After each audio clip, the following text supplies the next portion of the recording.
Erev Tov à tous mes amis, je suis ravi de vous retrouver sur Israël Torah pour continuer notre série d'études sur la Torah du Mashiach et la Torah de la Malchut. Alors on a vu la semaine dernière que le Mashiach, lui son rôle c'est de venir nous apprendre à transcender notre matérialité, à transcender notre Yetzer Hara, à transcender toutes les forces qui apparemment sont mauvaises, mais en vérité ne sont pas mauvaises. Elles peuvent être la source de la Géoula. Mais pour arriver à ça, on va voir un petit peu comment le Mashiach il peut arriver à une telle dimension. Et le premier élément qu'on développe par rapport au Mashiach sur cette notion, c'est de comprendre que le Mashiach, lui, il est l'inverse, le Meler. Il part d'un endroit où on ne l'attend pas du tout. Moshe, lui, il vient du ciel, comme on l'a expliqué. Il vient d'en haut.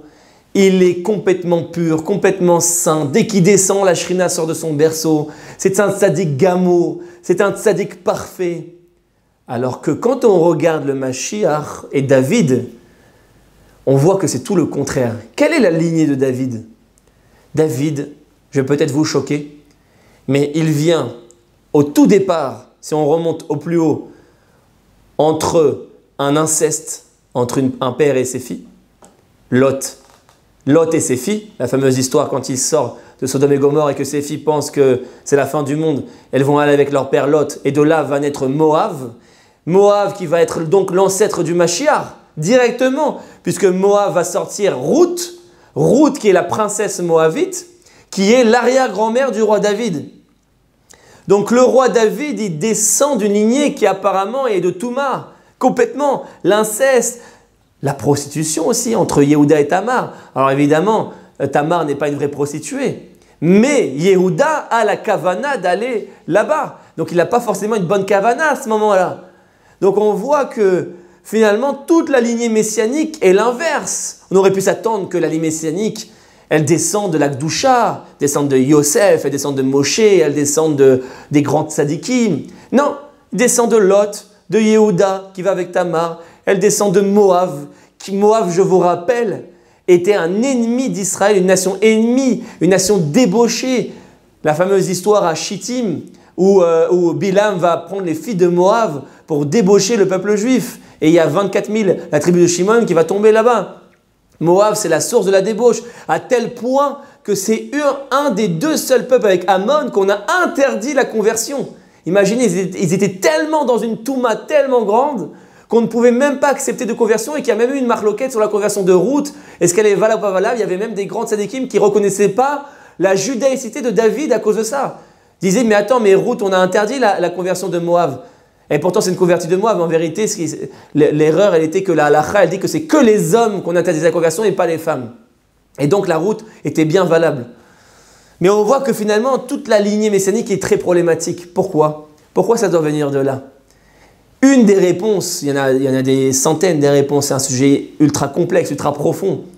Mais une des réponses essentielles, c'est de comprendre qu'en vérité, cette idée que le Mashiach, le Meler, lui, il ne peut pas venir d'en haut, comme Moshe.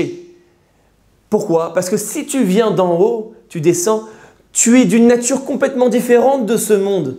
Tu ne connais pas la Touma, tu ne connais pas ce que c'est le Yetzer Hara. Moshe, il est né, on a dit, complètement déconnecté de ça. Tu n'as jamais goûté la Touma de ta vie. Le Rabbi Loavitch, je vous rappelle, à 3 ans, il étudiait toute la nuit, debout, avec 2 livres devant lui, la Gemara et le Bet Yosef, ensemble, et il jeûnait, et sa mère, elle le suppliait, elle lui amenait une assiette pour qu'il mange à 3 h du matin. Je t'en supplie, mon fils, mange, tu vas t'évanouir. À 3 ans. Donc on ne parle pas de quelqu'un qui est de ce monde. C'est un ange descendu du ciel. Le rabbi était du niveau de Moshe Rabbeinu. Mais le Melech, lui, il part de tout en bas. C'est l'inverse. Le Melech, lui, pour qu'il puisse transformer le monde, pour qu'il puisse transformer la Touma, pour qu'il puisse transformer toutes ces mauvaises choses, il faut qu'il vienne de ce monde.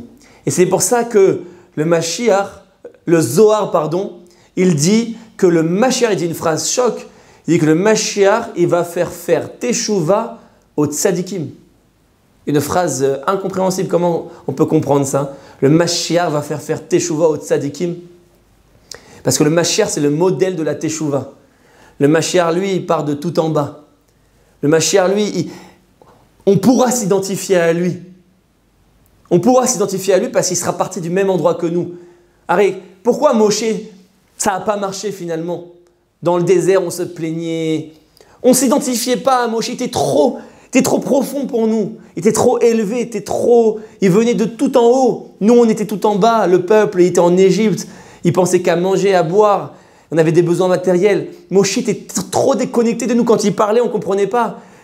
D'ailleurs, à un moment donné, il vient et lui dit, mais il faut organiser les choses. Moshe, il ne peut pas avoir le sens de l'organisation des choses. Moshe est trop élevé.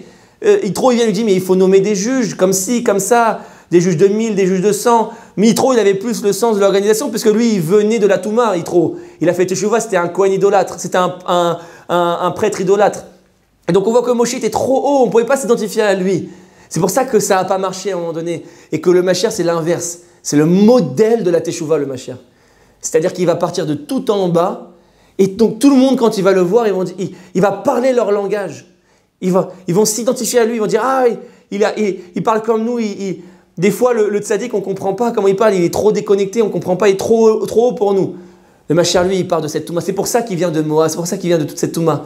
Parce que Dieu, il veut pas, il veut finalement que, en faisant cette Teshuvah, le Mashiach, il va ramener tout le monde avec lui du bas vers le haut. C'est ça l'idée du Mashiach. C'est qui? Et c'est la fameuse phrase dans la Gemara Brachot, page 34. C'est le sot de cette phrase qui dit Kol makom. Non, pardon. Makom chez Baalei Teshuvah omdin, tzadikim gmurim enan omdin. À l'endroit où se tiennent les Baalei Teshuvah, là-bas ne se tient pas le tzadik gamour. Qu'est-ce que veut dire cette phrase? Tout le monde a interprété que le Baal Teshuvah est plus grand que le tzadik. Mais attends, excusez-moi. Je peux faire Teshuvah toute ma vie. J'aurai jamais le niveau de Baba Saleh. Il faut être honnête à un moment donné. J'aurai jamais le niveau de Rabbi Lubavitch. J'aurai jamais le niveau de Moshe Rabbeinu. On est des hommes simples. Nous, on aime kiffer. Même si on fait Teshuvah, on aime aller à la plage, on aime faire du shopping. On a une matérialité en nous. Donc, qu'est-ce qu'elle veut dire cette phrase? Même si on fait Teshuvah tous les jours, on ne peut pas atteindre ce niveau. Non, c'est pas ce qu'il y a écrit. Il y a écrit Makom chez Baalei Teshuvah omdin, tzadikim gmurim enan omdin. Ça veut dire quoi? Je traduis. À l'endroit où se tiennent les Baalei Teshuvah, là-bas, les tzadikim gmurim ne peuvent pas se tenir. Ça ne veut pas dire que le Baal Teshuvah il est plus grand que le tzadik. Ça veut dire que le Baal Teshuvah il a une mission particulière. Il peut faire quelque chose que le tzadik gamour, lui, ne peut pas faire. Et c'est quoi? Le Zohar nous révèle Makom. Ça fait allusion à un nom de Dieu qu'on appelle Adnout, Aleph, Dalet, Nun, Yud, qui fait allusion à la sphère de la Malchut. C'est la Malchut. C'est-à-dire que le Baal Teshuvah, lui, vu qu'il part de tout en bas, eh bien, il peut amener avec lui tout le monde. Je ne sais pas si vous avez remarqué, tous les Mezakei Arabim, les grands, ceux qui font des cours partout aujourd'hui, Baruch Hashem, sur les réseaux sociaux, remarquez bien, c'est tous des Baalei Teshuvah. C'est tous des Baalei Teshuvah qui... Pourquoi?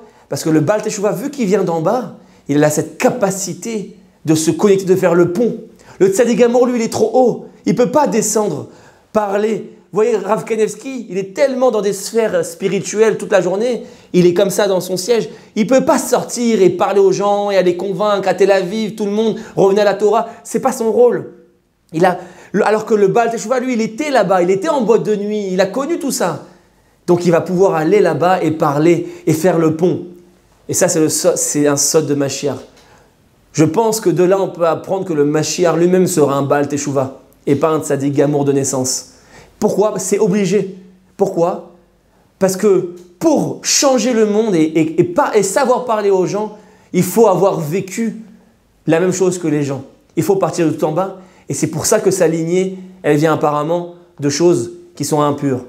Pour Bezrat Hashem, par sa force, il arrive à transformer cette impureté et à ramener toutes ses forces de Touma vers un Kadosh Baruch Hu, et il amènera la Géoula grâce à ça. Bezrat Hashem, on se retrouve la semaine prochaine pour la suite de cette série. À très bientôt mes amis.